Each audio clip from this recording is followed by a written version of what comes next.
Frères et sœurs en Christ, que Dieu vous bénisse au nom de Jésus-Christ. Nous allons partager la parole de Dieu une fois de plus ce matin, cet après-midi, ce soir. Nous remettons ce moment entre tes saintes mains, Seigneur, car tu dis tout ce que nous faisons en acte, en pensée, que cela soit fait selon ta volonté. Nous voulons partager ce sujet aujourd'hui. Beaucoup de chrétiens, ou de soi, disons chrétiens d'aujourd'hui, n'ont pas reçu l'Esprit de Dieu. Voilà pourquoi beaucoup sont encore dispersés dans les enseignements. Ils sont ballottés par les enseignements de gauche à droite. Pourquoi? Parce qu'ils n'ont pas la véritable révélation de Dieu. Ils n'ont pas l'Esprit de Dieu et ils sont éloignés de Dieu. Il est très important qu'un enfant de Dieu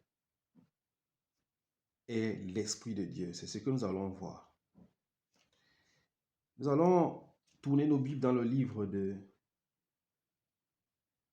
de Actes 19. L'apôtre Paul, quand il arrive à Éphèse, à Actes 19, je lis la parole de Dieu. Pendant qu'Apollos était à Corinthe, Paul arriva à Éphèse. Après avoir traversé la haute province de l'Asie, il rencontra quelques disciples et leur dit: Avez-vous reçu le Saint-Esprit lorsque vous avez cru? Il lui répondit: Nous n'avons même pas entendu parler d'un Saint-Esprit. Voyons ici, quand Paul arrive à Éphèse, il demande aux frères, aux disciples qu'il avait trouvés à Éphèse. Il leur a demandé, il a posé la question: avez-vous reçu le Saint-Esprit? Les disciples répondent ici: nous n'avons même pas entendu parler d'un Saint-Esprit. Et c'est le cas aujourd'hui de beaucoup d'entre nous, soi-disant chrétiens et chrétiennes. Certains ont entendu parler même du Saint-Esprit, mais ils ne l'ont pas reçu. Parce que le Saint-Esprit est ce qui a été promis par Christ à ses disciples avant sa mort. Il avait dit qu'il était bon pour eux qu'ils partent, afin que le Père leur envoie le Saint-Esprit qui allait les conduire dans la justice, dans la paix, dans l'amour, dans la bénité, dans la piété. Et cet esprit aujourd'hui qui conduit toute personne ou toute personne qui se dit chrétien ou chrétienne. C'est cet esprit qui fait crier les chrétiens et les chrétiennes et qui leur donne l'autorisation de crier Abba Père. C'est grâce à cet esprit que les enfants de Dieu peuvent recevoir les révélations. C'est grâce au Saint-Esprit que les enfants de Dieu ont reçu un sceau, une marque sur leur front. Alors, aujourd'hui, beaucoup de chrétiens et de chrétiennes, ou de soi-disant chrétiens, n'ont pas reçu l'Esprit Saint. Ou certains en parlent, mais ils ne savent pas ce que c'est que recevoir l'Esprit Saint. Celui qui reçoit un Esprit Saint a l'Esprit de Dieu en lui. Comme le Seigneur Jésus-Christ le dit dans le livre de Jean 14. Si tu fais mes commandements, mon Père et moi, nous viendrons habiter en toi et nous ferons en toi. Et le Père fera de toi sa demeure. Frères et sœurs, pour que Dieu vienne habiter en toi, il faut que tu fasses sa volonté. Il faut que tu sois qualifié. Il faut que tu sois reconnu comme fils ou fille de Dieu. Et pour cela, la qualification se fait par le Christ lui-même. Nous allons le voir parce que c'est lui qui te donne cet esprit. C'est lui qui te baptise. C'est lui qui donne l'autorisation. C'est lui qui reconnaît en toi que tu es capable d'être fils ou fille de Dieu. Je continue la lecture ici. Au 3, il dit, il demanda, quel baptême avez-vous donc reçu? Il répondit, le baptême de Jean. Alors Paul dit, Jean a baptisé a baptisé du baptême de la repentance en disant au peuple de croire en celui qui venait après lui, c'est-à-dire en Jésus-Christ. Frères et sœurs, le véritable problème, c'est que beaucoup de soi-disant chrétiens et chrétiennes ont reçu le baptême de la repentance qui est le baptême d'eau. Et beaucoup ont reçu le mauvais baptême. Je suis désolé, mais c'est ça. Beaucoup ont reçu un très mauvais baptême, soit déjà parce que le baptême n'a pas été fait par immersion, ça n'a pas été fait dans l'eau, comme il doit être fait, comme Christ lui-même a été baptisé par Jean, par immersion dans l'eau. Ça, c'est le premier point. Et le deuxième point, c'est que beaucoup ont été baptisés par des mauvaises personnes. Oui, beaucoup d'entre nous ont été baptisés par des mauvaises personnes. Car nous allons voir que ici, après, quand l'apôtre Paul va baptiser, pas au nom de Jean, mais au nom de Jésus-Christ, les frères et les disciples qui étaient là vont recevoir l'Esprit de Dieu. Pourquoi? Parce que l'apôtre Paul était un vrai apôtre de Jésus-Christ. C'était un véritable disciple. C'était un ambassadeur du Christ. Donc, je disais donc que beaucoup n'ont pas l'Esprit Saint parce que déjà, la façon où le baptême a été fait, il a été mal fait. Et deuxièmement, beaucoup ont été baptisés par des personnes qui n'ont pas eu l'approbation et qui n'avaient pas l'autorisation de baptiser. Voilà pourquoi ce baptême n'a pas été reconnu devant Dieu. Il a été reconnu vers un autre Dieu. C'est pour cela que vous ne pouvez pas recevoir le Saint-Esprit de Dieu. Le Père de notre Seigneur et Sauveur Jésus-Christ, qui est Je suis. Parce que le baptême d'eau, il consiste à quoi? Il consiste, c'est ce que nous allons voir. Il est important, frères et sœurs, il est très important, frères et sœurs, qu'un chrétien reçoive l'Esprit de Dieu. Parce qu'un chrétien qui n'a pas l'Esprit de Dieu n'est pas enfant de Dieu. Tu n'as pas le sceau de Dieu. Tu n'as pas la marque de Dieu en toi. Tu n'as aucune ADN de Dieu. Tu n'as pas Dieu qui habite en toi. Christ en toi, c'est l'espérance de la gloire. Et là où il y a l'Esprit de Dieu, il y a Dieu. Nous allons le voir dans le livre de Romains. Romains 8. Frères et sœurs, la parole de Dieu, elle est merveilleuse et inégalable. Romains 8, verset 9 nous dit, « Or, ceux qui sont animés par la nature propre ne peuvent plaire à Dieu. » Ça, c'est le 8. Je vais au 9, pardon. « Quant à vous, vous n'êtes pas animés par votre nature propre, mais par l'Esprit. Si du moins l'Esprit de Dieu habite en vous. Si quelqu'un n'a pas l'Esprit de Christ, il ne lui appartient pas. » L'apôtre Paul dit ici aux Romains que quant à vous, vous n'êtes pas animés par votre nature propre. Parce que celui qui reçoit l'Esprit de Dieu n'est pas animé par sa nature propre. Quand nous voyons des chrétiens qui ont encore l'amour du monde, qui se basent sur leur réussite physique, sur leur matériel, sur leur argent, sur leur maison, sur leurs biens, sur leur fortune, sur tout ce qui est éphémère, et ce n'est pas des chrétiens. Quand nous voyons des chrétiens qui se basent sur le matériel, Dieu m'a béni avec une voiture, avec ceci, cela, ce n'est pas véritablement des vrais chrétiens, parce qu'un vrai chrétien qui a reçu l'Esprit de Dieu n'est pas charnel. Et ce qui l'intéresse, ce n'est pas des choses qui viennent de la nature propre. Mais ce qui intéresse un vrai chrétien qui a reçu l'Esprit de Dieu, c'est les choses d'en haut, les choses qui viennent du Christ, les choses qui viennent de l'Esprit, les choses qui viennent de Je suis, les choses qui viennent de l'Éternel Dieu des armées. Voilà là où il y a le trésor d'un chrétien qui a reçu l'Esprit de Dieu. Il meurt par l'immersion dans le baptême d'eau et il renaît en esprit par Jésus-Christ.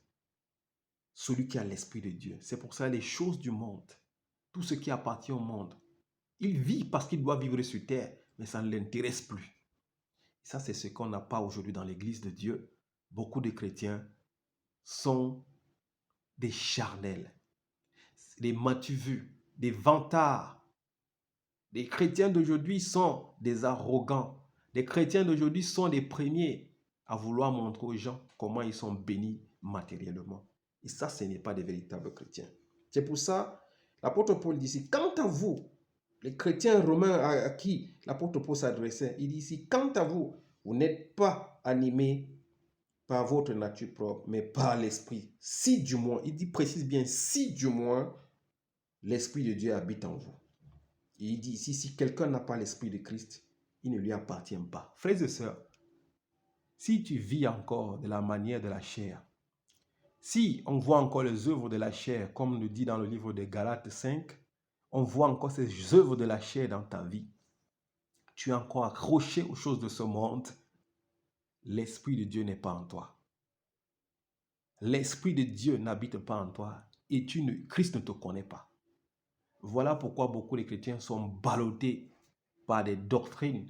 Voilà pourquoi quand les chrétiens entendent aujourd'hui Christ est là-bas, ils s'en vont. Quand ils entendent que Christ est ici, ils viennent. Qu'ils entendent qu'il y a Jésus là-bas, ils partent. Tout simplement parce qu'ils n'ont pas reçu l'Esprit de Dieu. C'est pour ça que Jésus avait dit à ses disciples, ne partez pas dans la ville où il les avait laissés. Ne partez pas de là si vous n'avez pas reçu l'Esprit de Dieu. Parce qu'il était important pour eux, avant de partir, même de commencer à aller prêcher la parole, Pierre et tous les autres, s'ils n'avaient pas reçu l'Esprit de Dieu, ils auraient fait tout ce qu'ils devraient faire en vain et comme des aveugles. Ne partez pas jusqu'à ce que le Père vous envoie le consolateur, l'Esprit Saint, qui vous conduira dans la vérité, dans la justice. Cet esprit, le monde ne l'a pas reçu et le monde ne le connaît pas. Alors, un chrétien qui est encore mondain, il n'a pas reçu l'Esprit de Dieu et il ne connaît pas l'Esprit de Dieu. Voilà pourquoi il est encore ballotté comme une vague. Il flotte. Il flotte. Il ne connaît pas, il n'a pas d'assurance. Il ne connaît pas son Père. Il ne peut pas crier à bas Père parce qu'il n'a pas l'Esprit de Dieu en lui. Alléluia. Que Dieu soit glorifié. Frères et sœurs, nous allons aller dans le livre de Matthieu 3, 5 parce que beaucoup de chrétiens pensent que dès qu'ils sont baptisés, ils ont reçu l'Esprit de Dieu. Mais c'est faux. C'est faux. Tu peux être baptisé, mais tu n'as pas l'Esprit de Dieu. Parce que le baptême d'eau ne consiste pas à recevoir le Saint-Esprit. Et c'est d'ailleurs ce que les frères, les disciples ont répondu à Paul là-bas, qu'ils ont été baptisés par le baptême de Jean-Baptiste. Voyons à quoi consiste le baptême d'eau, le baptême de Jean-Baptiste. Matthieu 3, au verset 5 nous dit, « Les habitants de Jérusalem, toute la Judée et de toute la région de Jourdain se rendaient vers lui. Reconnaissant publiquement leurs péchés, ils se faisaient baptiser par lui dans les eaux du Jourdain. » Le baptême d'eau, il consiste, c'est pour ça qu'on dit d'abord le baptême lui-même, c'est un baptême qui est fait pour les adultes. C'est-à-dire quelqu'un qui prend conscience de sa nature pécheresse. C'est quelqu'un qui prend conscience de ses attitudes, sa manière de vivre. Quelqu'un qui prend conscience, à partir du moment où il commence à lire, écouter la parole de Dieu, que sa vie n'est pas en ordre avec Dieu. Alors il décide de se repentir. Il décide de quitter le monde, comme on le dit, de naître de nouveau et de chercher à suivre Christ. C'est ça le baptême d'eau. C'est la repentance. C'est ce qu'on dit ici. Aussi, si on dit ici, ils reconnaissant publiquement leurs péchés, ils se faisaient baptiser par lui dans les eaux du Jourdain. Le baptême d'eau consiste à reconnaître, même si ce n'est pas publiquement, intérieurement, et devant les hommes et devant Dieu, ses péchés et de les abandonner. C'est pour ça le proverbe nous dit aussi, celui qui délaisse, qui avoue ses péchés, qui les délaisse, obtient miséricordieux devant Dieu. Ça, c'est l'abandon du péché, l'abandon de ton ancienne vie pour aller vers Christ. Et plus loin dans le livre de Romains 8, si je ne me trompe pas, on dit, quand tu te baptises, le baptême d'eau consiste à mourir avec Christ. Tu meurs avec Christ, avec toute ta nature pécheresse, avec tout ton passé. Tu meurs quand tu te baptises d'eau et tu renais en esprit avec Jésus-Christ. Parce que quand tu renais en esprit avec Jésus-Christ, tu es baptisé plus tard par le Saint-Esprit. Et ce baptême, c'est Jésus-Christ qui est capable de te le donner. Voilà à quoi consiste le baptême d'eau que les frères d'Éphèse avaient reçu quand Paul leur a posé la question. Au 7, on dit, cependant, quand il vit beaucoup de pharisiens et des sadducéens venir se faire baptiser par lui, il leur dit, race de vipères, qui vous a appris à fuir la colère à venir. Produisez donc de fruits qui confirment votre changement d'attitude. Voilà, quand Jean voit beaucoup de monde, comme nous voyons aujourd'hui, c'est une tendance. Tout le monde se baptise en croyant que si je me baptise, j'ai l'approbation de Dieu, j'ai la protection de Dieu. C'est faux. C'est pour ça quand Jean-Baptiste a vu des gens venir vers lui, beaucoup de monde venir, comme nous voyons des gens se baptiser aujourd'hui de gauche à droite, par n'importe qui et n'importe comment. D'ailleurs, méfiez-vous de n'importe qui peut vous baptiser, parce que beaucoup vous ont consacré à d'autres dieux, beaucoup vous ont consacré à d'autres esprits, beaucoup vous ont consacré à d'autres seigneurs. Voilà pourquoi vous ne connaissez pas le Christ lui-même. Parce qu'ils ne vous ont pas baptisé selon la volonté du Christ et comme il se devait. Frères et sœurs, quand Jean-Baptiste a vu beaucoup de monde venir vers lui se baptiser, il leur a dit, race de vipères, pourquoi voulez-vous fuir la colère à venir? Mon frère, ma sœur, au lieu de fuir la colère à venir, au lieu de fuir, d'avoir peur des démons et de tout ce qui peut s'accaparer de toi, baptise-toi. Reconnais tes fautes. Change de comportement.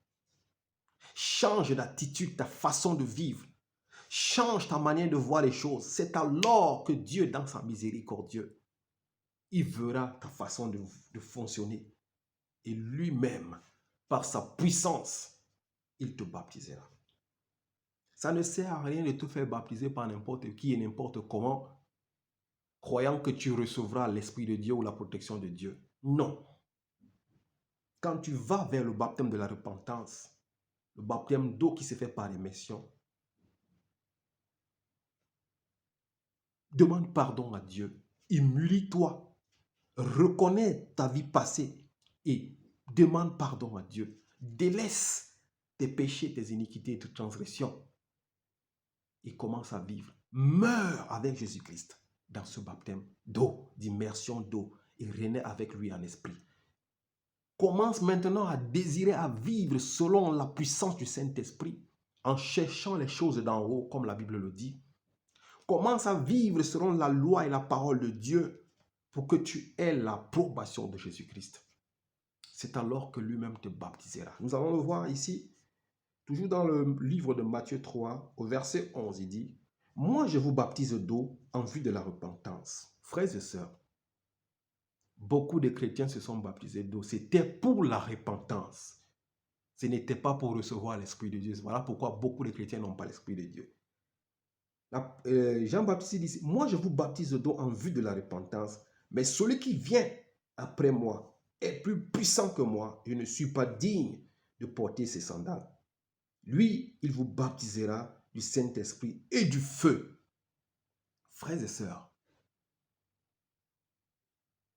le baptême d'eau, c'est un baptême qui est donné par vos pasteurs en vue de la repentance.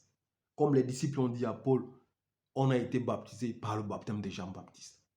Frères et sœurs, le baptême d'eau est donné en vue de la repentance.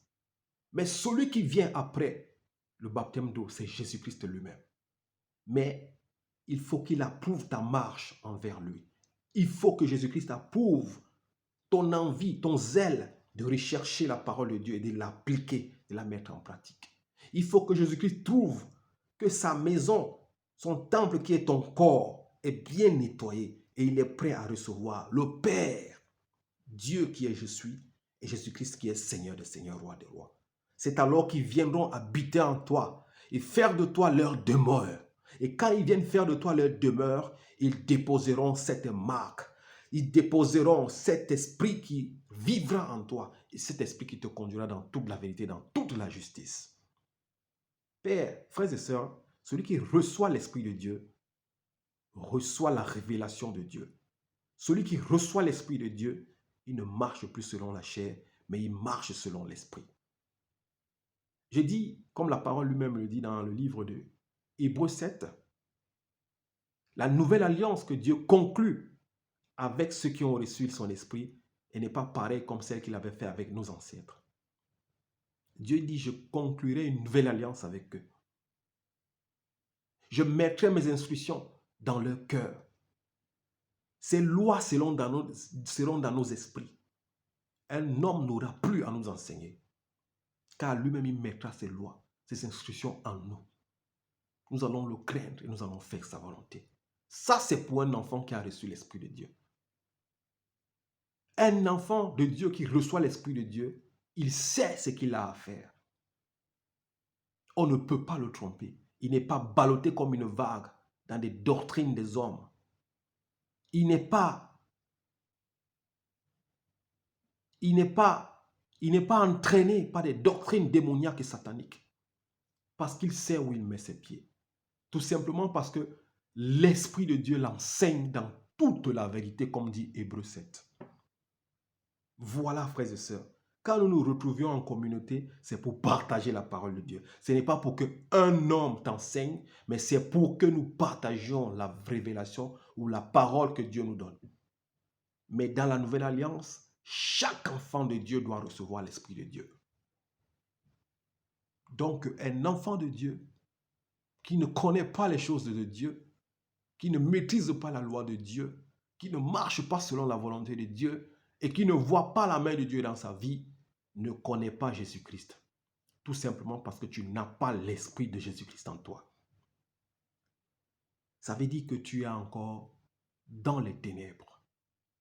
Tu es encore charnel. Tu t'es limité au baptême d'eau. Tu as oublié qu'après le baptême d'eau, tu devais changer d'attitude et d'avoir une nouvelle attitude afin de recevoir le baptême de l'Esprit, du Saint-Esprit et du feu que seul Christ peut te donner. Frères et sœurs, voilà le message que j'avais à partager aujourd'hui avec vous. Nous allons voir finir ce petit message dans le livre des Actes où nous avions commencé, Acte 19. Nous allons continuer notre lecture au numéro 5. Sur ces paroles, ils furent baptisés au nom du Seigneur Jésus-Christ. Lorsque Paul posa les mains sur eux, le Saint-Esprit vint sur eux et ils se mirent à parler en langue et à prophétiser. Ils avaient une douzaine d'hommes. Frères et sœurs, comme je disais tantôt au début, que le problème c'est que, premièrement, beaucoup ont reçu un faux baptême qui n'ont pas été faits par émission et immersion. Les gens ont été baptisés dans des baignoires avec des gouttes d'eau sur la tête. Les gens ont été baptisés avec du vin, avec des choses qui sont mondaines et démoniaques et sataniques. Premièrement, c'est pour ça que vous n'avez pas reçu l'Esprit de Dieu. Et vous n'avez même pas marché selon la repentance. Vous n'avez même pas cherché les choses de l'Esprit parce que vous n'êtes pas mort avec Christ pendant ce baptême. Et deuxièmement, beaucoup d'entre vous ont été baptisés par des mauvaises personnes. Des gens habités par des esprits autres que celui de Dieu. Nous voyons ici un homme de Dieu, l'apôtre Paul. Sur ces paroles, il fut baptisé au nom de Jésus-Christ. Et lorsque Paul posa les mains sur eux, le Saint-Esprit vint sur eux et il se mit à parler des langues et à prophétiser. Frères et sœurs, quand tu es baptisé dans les bonnes conditions par immersion d'eau, deux, quand tu es baptisé avec un homme qui a l'approbation de Christ Jésus-Christ, le Seigneur des seigneurs, roi des rois, la puissance. Et quand tu te trouves à un état de recevoir le Saint-Esprit par l'approbation de Jésus-Christ, automatiquement, le Saint-Esprit descend sur toi par sa puissance et fait de toi la demeure de Dieu. Frères et sœurs, soyez fortifiés. Recherchez les choses d'en haut. Recherchez la volonté de Dieu. Mettez la parole de Dieu en pratique. Repentez-vous de votre passé si vous avez été baptisé. Et si vous vous rendez compte que votre baptême a été fait par une mauvaise personne, allez chercher des personnes qui ont des mains impures et des chants qui baptisent selon la volonté de Jésus-Christ, afin que vous recevez l'Esprit Saint. Frères et sœurs, il est temps que chaque enfant de Dieu reçoive l'Esprit de Dieu, afin que un homme ne puisse plus nous enseigner, mais que l'Esprit de Dieu nous enseigne. Parce que l'Esprit de Dieu nous enseigne toutes choses. Voilà pourquoi, rappelez-vous, Dieu avait demandé à ses disciples de ne pas partir de la ville où il les a laissés, jusqu'à ce qu'ils reçoivent l'Esprit de Dieu. Et la Bible déclare, quand ils ont reçu l'Esprit de Dieu, beaucoup parlaient de nouvelles langues, beaucoup prophétisaient. Que Dieu vous bénisse au nom de Jésus-Christ. Amen. Merci, frères et sœurs.